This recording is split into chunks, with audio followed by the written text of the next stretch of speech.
It was early morning in the quiet town of Leek, England. The streets were empty, clouds were heavy, and the cold wind touched everything softly.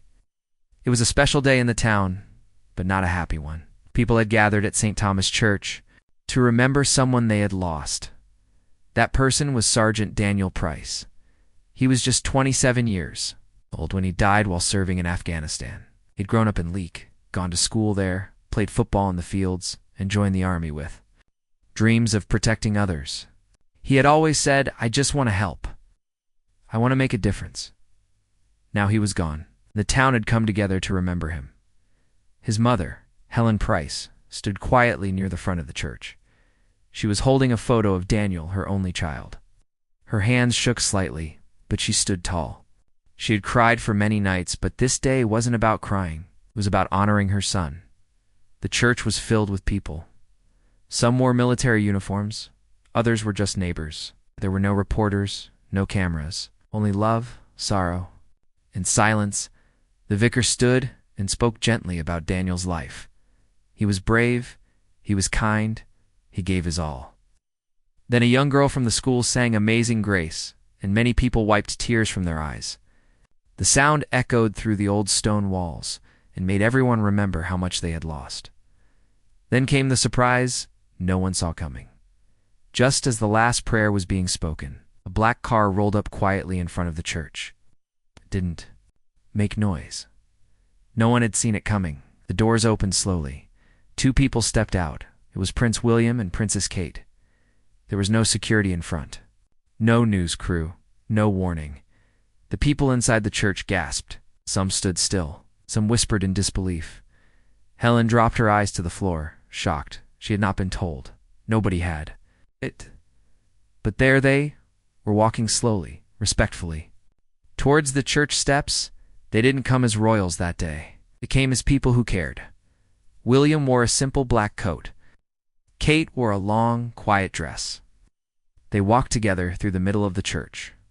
Nobody said a word.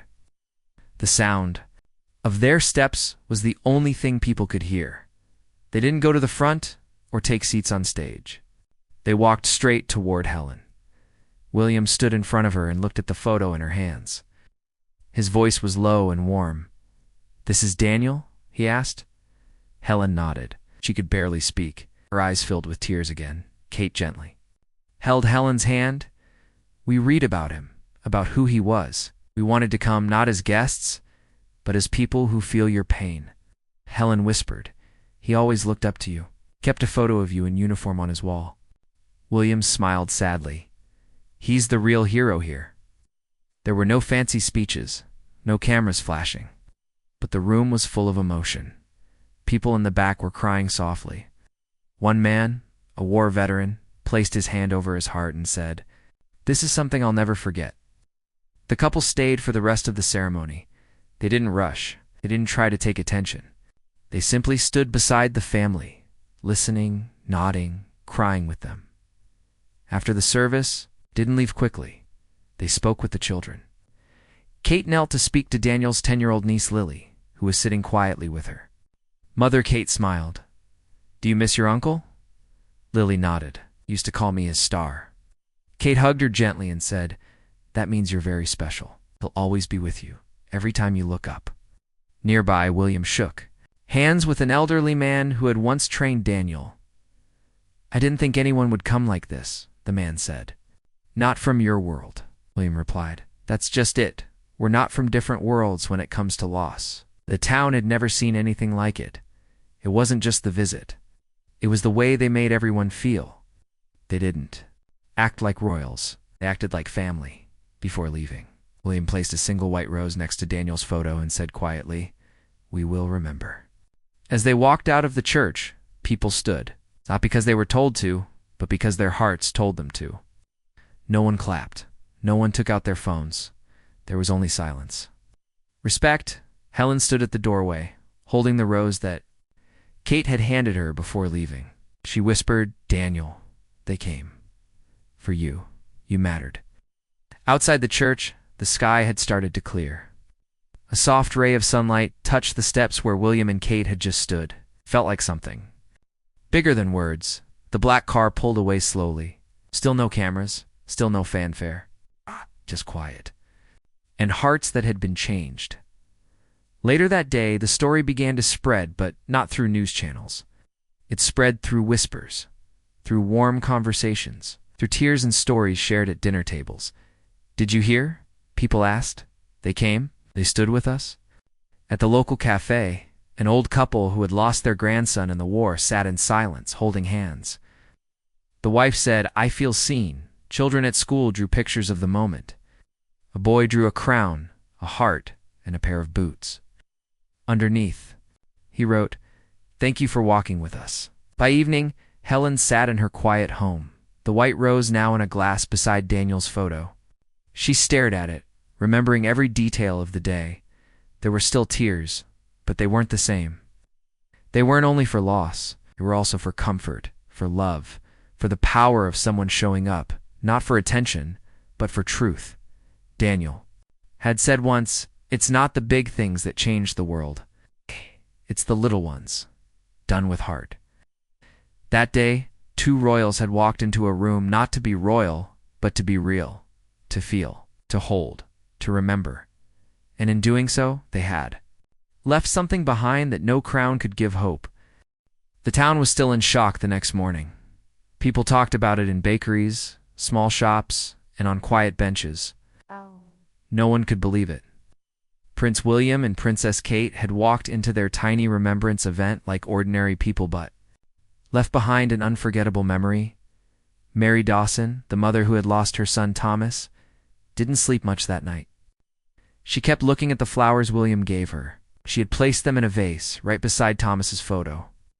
She had also kept the printed letter William Reed, the one from Thomas's fellow soldier. Mary had cried again before bed. They were different tears. Her heart felt less heavy. She still missed Thomas more than anything, but the fact that someone like Prince William remembered him gave her peace. Real peace. That morning, her neighbor Jane stopped by with tea. "I still can't believe it," Jane whispered, sitting beside her. Mary nodded slowly. "They didn't come to be seen," she said. "They came to remember." Word had spread all across the county. Even towns far away heard about it, not from news stations, but from people. One elderly man at the town square said, "In all my years, I've never seen such true royalty. No guards, no reporters, just heart." The town hall caretaker, Mr. Leonard, who had worked there for 40 years, said it best. They came as guests, but they left as family. What no one knew was that the royal couple's visit had been planned quietly, weeks in advance. William had read about Mary's story in a private letter sent by one of Thomas's friends. Had moved him deeply. He told Kate, "We can't change the past, but maybe we can carry the weight with them, even if just for a moment." Kate had agreed. "Let's go. No press, no fanfare.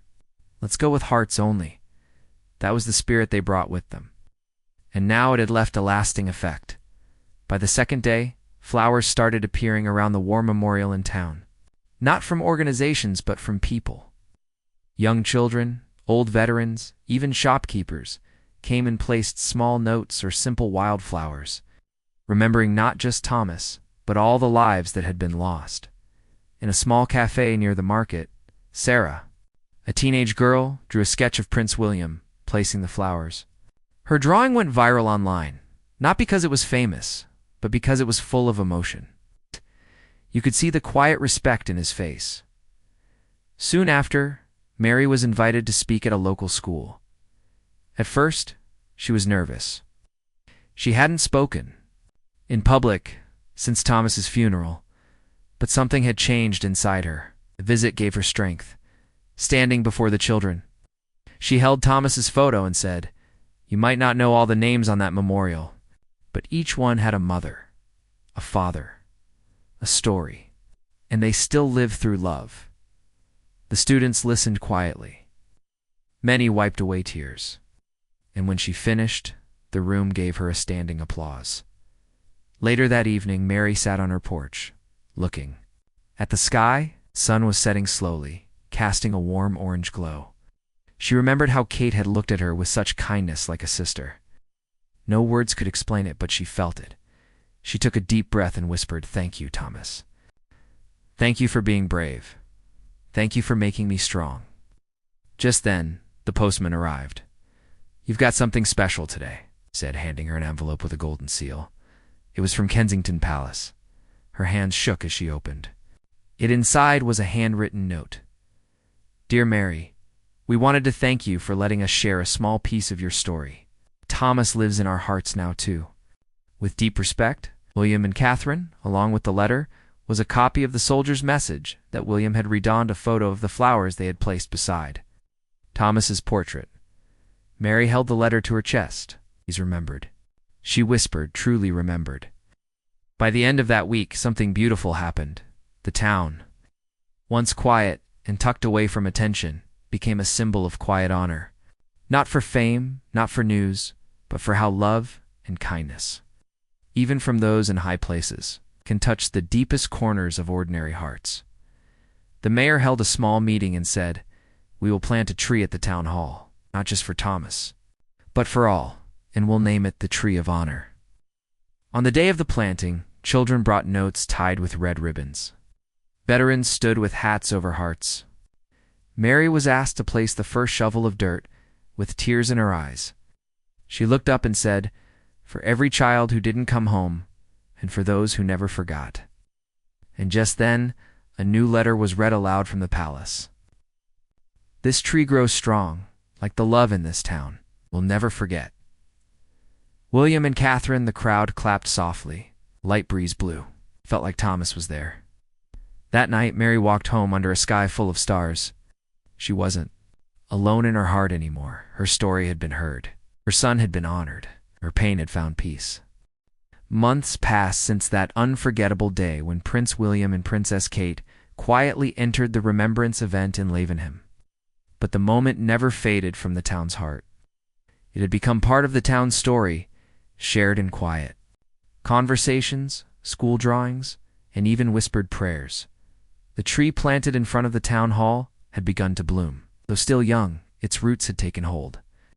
People called it the Tree of Honor, but to Mary Dawson, it was more than a tree.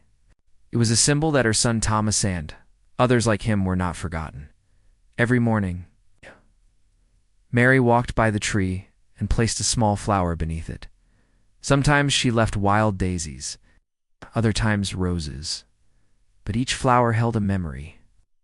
Days children would join her. They would ask questions about Thomas, and she would gently tell them stories about how he loved to fish, how he made silly jokes, how he always put others before himself.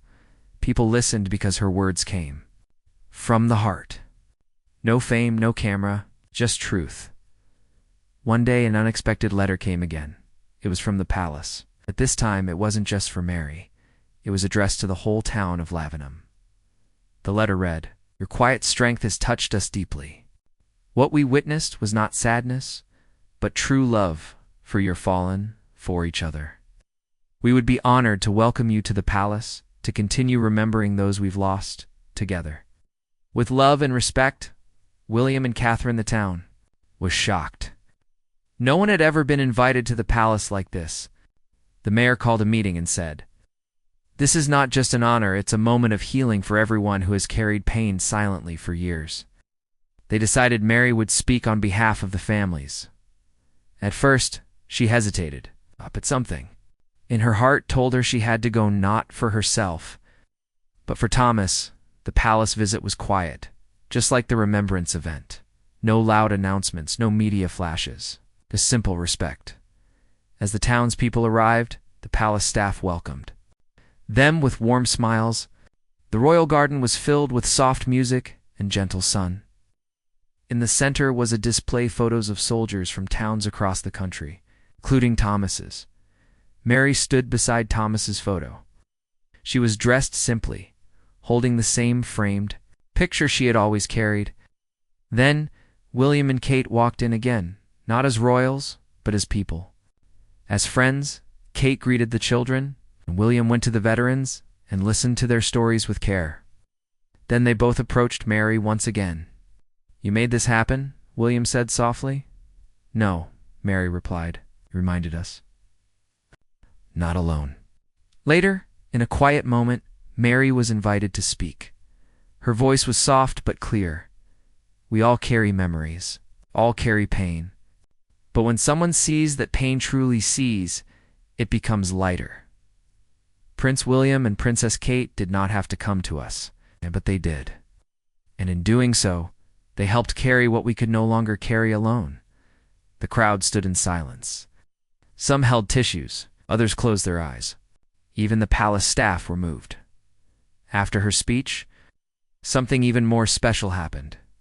William and Kate led the group to a small part of the garden. There, a new tree was ready to be planted. It looked like the one in Lavenham. This is a sister tree, Kate explained. It will grow here in the palace garden as a reminder that every town, every family, every story matters. Mary was handed a silver spade. Her hands trembled as she dug the first bit of soil. William helped steady her hand. Together they placed the tree in the ground. The crowd clapped softly. But it was the quiet moments that mattered most. One young boy from Lavenham, who had lost his father in war, walked up and placed a toy soldier at the base of the tree. Kate knelt beside him. "Did this belong to your dad?" she asked gently. "No," the boy said, "but I want someone to remember him, like they remembered Thomas." Kate hugged him. In that garden, pain and hope stood side by side. People didn't forget, they remembered with love. That evening, as the townspeople prepared to return home, Mary looked back at the palace once more. The tree they planted would grow for years to come. It's just like Thomas's story. It's just like the story of so many others who were never given headlines but who gave everything. Back in Lavenham, life slowly returned to normal. But hearts had changed. Veterans who once stayed silent started sharing stories. Children who once didn't understand war now asked questions with care. And Mary? She started writing a book. Not for fame. Just to keep the memories alive, she called it The Boy Who Smiled Until the End. Every page was filled with love, not sorrow, with strength, not just loss. And at the very front of the book, she wrote, "This story is for every mother who still looks at an empty chair, for every child who dreams of meeting their hero, and for every heart that carries grief like a shadow. You are seen, are not alone." The book was never sold in stores, but it passed from hand to hand across the country and even abroad. It was found in schools, libraries, and beside beds in quiet homes, and every person who read it left with one feeling: hope, because sometimes all it takes is one quiet visit to remind us that love remembers. If this story touched your heart, don't let it end here. Share this moment with someone who still carries silent pain. Remember those who gave everything, not just with words, but with kindness. And if you believe love can heal even the deepest scars, share and subscribe for more real-life emotional stories that stay with you forever. Because sometimes, the most royal thing of all is simply showing up with love.